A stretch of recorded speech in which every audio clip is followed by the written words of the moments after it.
அம்மா. இந்த உலகத்துல உள்ள எல்லா உயிரினத்துக்கும் பொதுவான தெரிஞ்ச வார்த்தை அம்மா. இந்த பிரபஞ்சமோ, அந்த கடவுளோ இந்த உலகத்துக்கு ஒரு உயிர கொண்டாடுறதுக்கு தெரிவு செஞ்ச இன்னொரு உயிர் தான் அம்மா. அந்த அம்மாக்கு எவ்வளவு பெரிய கடமை இருக்குன்னு உங்களுக்கு தெரியுமா? உதாரணத்துக்கு ஒரு ஒட்டகச்சிவிங்கி எடுத்துக்கொள்வோம். அந்த ஒட்டகச்சிவிங்கி குட்டி போட்ட 1 மணித்தியாலத்துக்குள்ள தன்னை குட்டி எழும்பி நடக்காட்டி, அந்த குட்டிக்கு ஒரு ஓங்கி ஒரு உதை ஒன்று விடுமாம். அப்பயும் அது எழும்பாட்டி, அந்த குட்டிய வந்து ஒரு பந்து மாதிரி உதைஞ்சு கொண்டே இருக்கும். அந்த குட்டி எழும்பி ஓடும் வரைக்கும். பார்க்கிறவங்களுக்கு இது என்னடா ஒரு கொடுமையான செயல். இந்த ஒட்டகச்சிவிங்கிக்கு தாய்மையே இல்லையான்ற மாதிரி தான் தெரியும். ஆனா அந்த ஒட்டகச்சிவிங்கி தாய்க்கு மட்டும் தான் தெரியும்.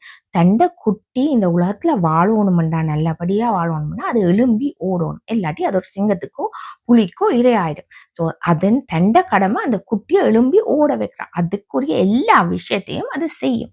ஒரு மிருகமான ஒரு ஒட்டகச்சிவிங்கிய இவ்வளவு யோசிக்க, அம்மா ஆகிய நாங்க எங்களோட குழந்தைகள இந்த சமுதாயத்துல ஒரு நல்ல குழந்தையா, அதாவது ஒரு நல்ல மனிதரா வளர்க்க வேண்டிய கடமை எங்களுக்கு கட்டாயம் இருக்கு. அதுக்குரிய எல்லா விஷயத்தையும் நாங்க செய்யணும். அவர் செய்யணும், இவர் செய்யணும் இல்ல. அம்மாவா நாங்க செய்யணும்.